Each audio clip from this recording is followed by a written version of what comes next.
Good morning, gentlemen. It is Monday. It is indeed a good morning. We woke up. We're healthy.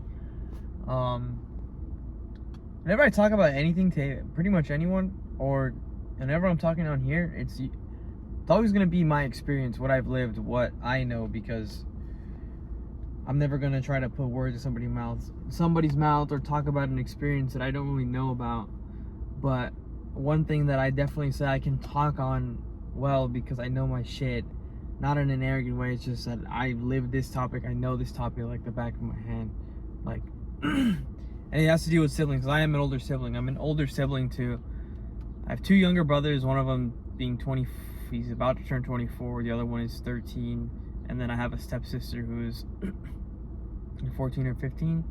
And she's not even my stepsister. Like, she's my sister's sister. I'm sure some of you know what it's like to get a step sibling when they're at a young age, because it just becomes your sibling. That's the little person you take under your wing. And throughout my entire life, my father always instilled upon me, like, no matter what, because for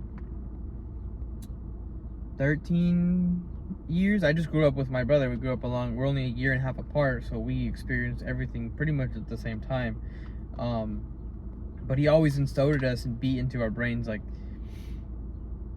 when your mom and I aren't here on this earth, who are you gonna have? Like, yeah, friends come and go, even other family members come and go, but at the end of the day, you're still gonna have your sibling. So cherish that relationship, enjoy it, take care of it.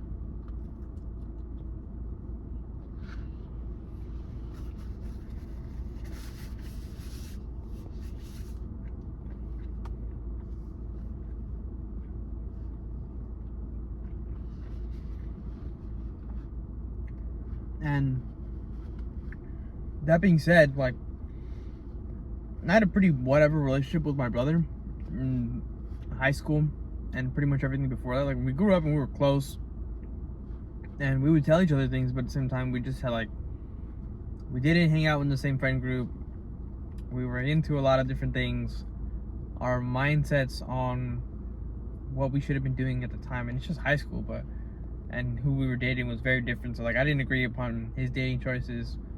So I think that definitely put a split in the relationship for a while. But eventually, like, after high school, once we kind of got over kind of like the stupid little things that we'd bicker about, it honestly, yeah, it was just, we bicker about, like, cleaning and, like, sharing a room. And of course, when you share a room with somebody, on top of seeing them every day, you get frustrated with each other, and you guys have just differing ways of operating within your life.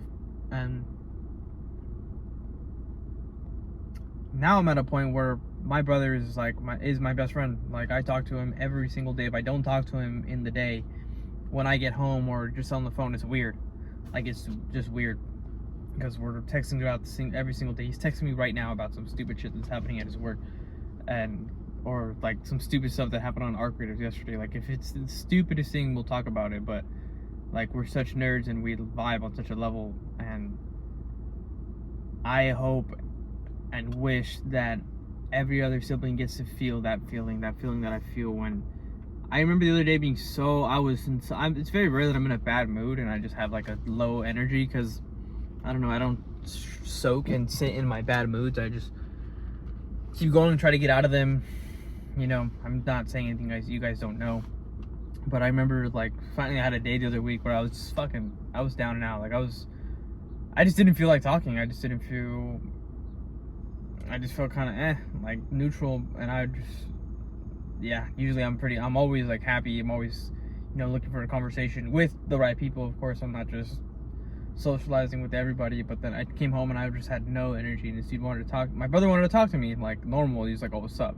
And he usually go in my room, hang out. But yeah, I was just like, "What's up?"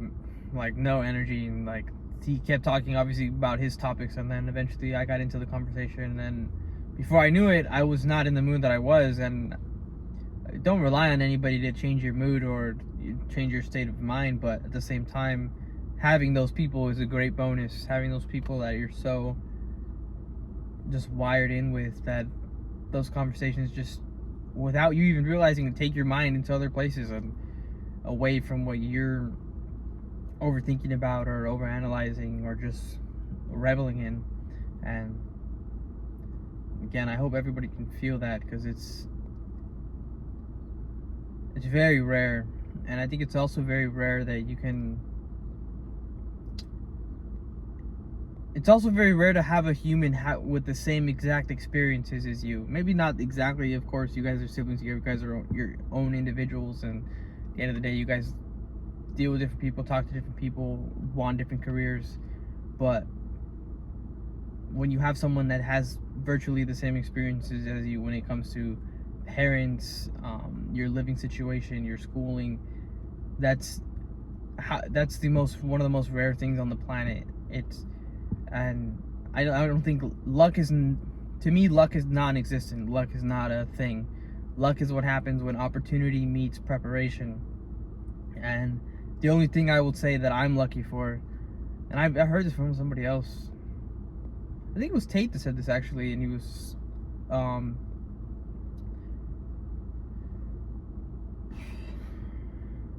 just the only luck that I have in my life was being born at the same time as my brother. Like, that's the only luck that I have. Had no control over that whatsoever. Nothing I could have done, nothing anyone else could have done, but we were born at a time, we're a year and a half apart, and we had every exact same experience, and we basically grew up like twins. Like, and we look very similar as well. And yeah, man, I don't know what I would do without my brother. I cherish that relationship so much. Like, but there's so many people on this planet who will fake these relationships or talk endlessly about brotherhood or loyalty, but in reality, you don't know anything about loyalty or brotherhood or any of those things that make up those relationships, because you'll see guys who talk about those same things about loyalty and sticking close to your brothers and, you know, pumping each other up, but they're the same guys who give 20,000 chances to a girl that's doing them wrong or on every corner, but as soon as they have one problem with their boy, they're just excommunicado, bro. Like, they're just, yeah, I'm not talking to you, you're not my boy anymore. But it's like, where's the consistency when we talk about loyalty? There is none a lot of the time. Like, if anything, you should be more willing to stay with a brother in it, like that sounded gay. You should be more willing to, like, work on the relationship with your brothers, with the people who you endlessly talk about being loyal to, rather than a girl that is just doing you wrong on every corner, and you know it, and you keep talking to her, that's still your girlfriend, that's still this and that. But again, we just can't flip-flop in a second like that on what loyalty means, which is what a lot of people do, and I'm guilty of it as well. Like, I'm not talking to, takes one to know one, right? Like, I've done that before. Like, oh man, you did me wrong with this. But then I came to a realization, like, in the future, now that I'm 25 years old, it's just, loyalty doesn't work like that. Like, if your homie, and of course, I'm not talking about doing detrimental things wrong. Like, if your homie SAs someone, or, you know, does something crazy, and you guys know what those things are, then yeah, there's some things that just require no communication, and there's no amount of reasoning that could make that person be your friend.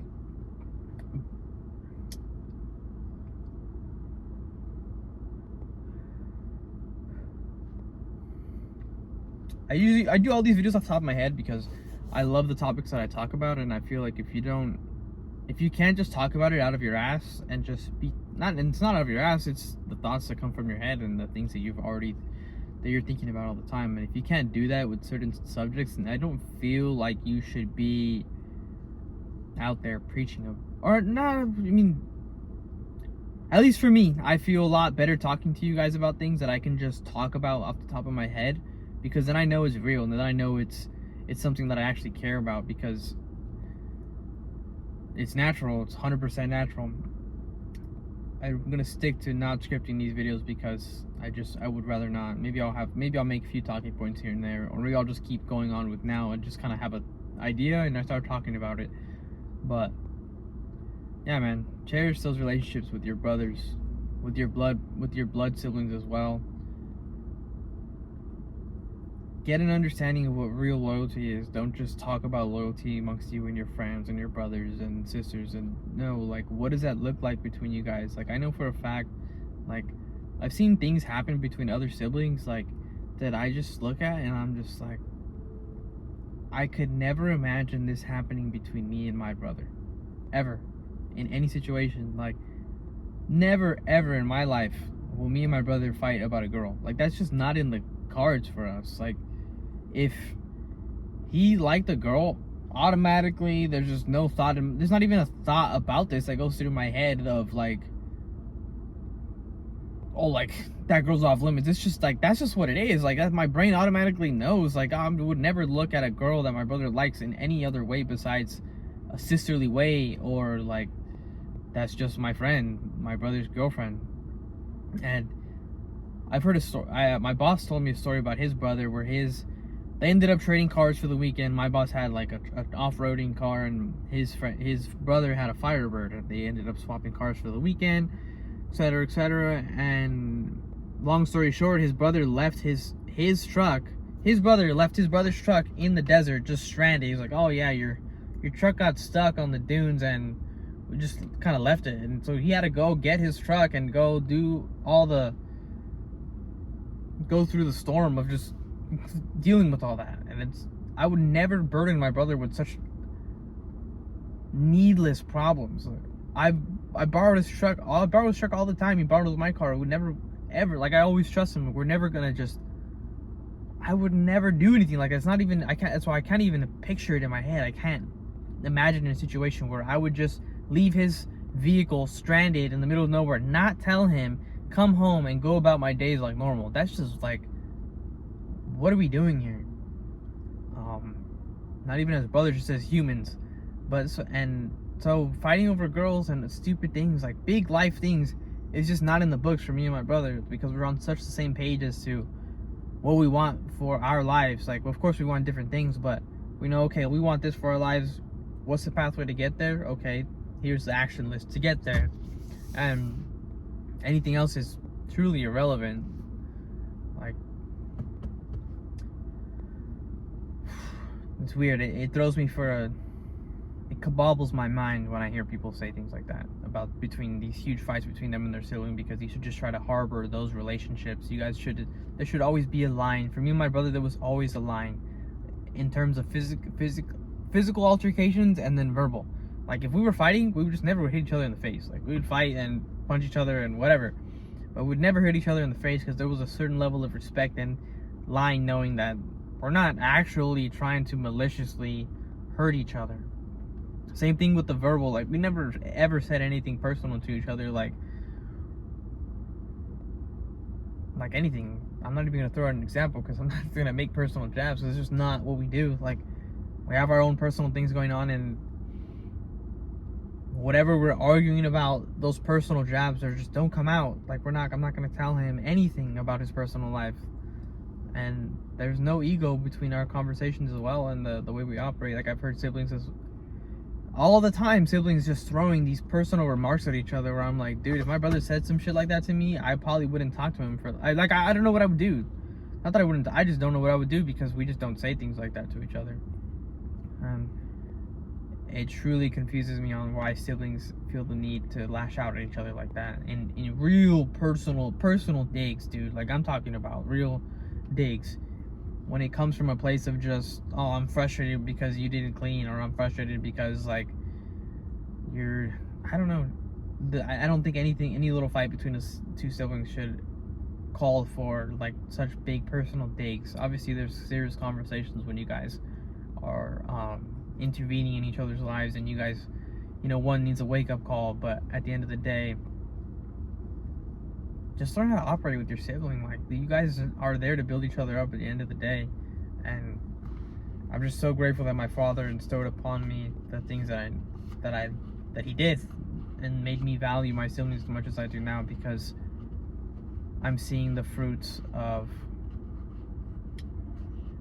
all of it with the work I put in with my siblings and their relationships, and how they come to me. My little siblings come to me with anything. Like, they'll come to me with things. Of course, you want your siblings to come to you with things that they wouldn't tell your parents, because then you know that you just have a lot more peace knowing that whenever something comes up, they're gonna come to you. Even though they might not come to somebody else. But that's all I got, man. Peace out, guys.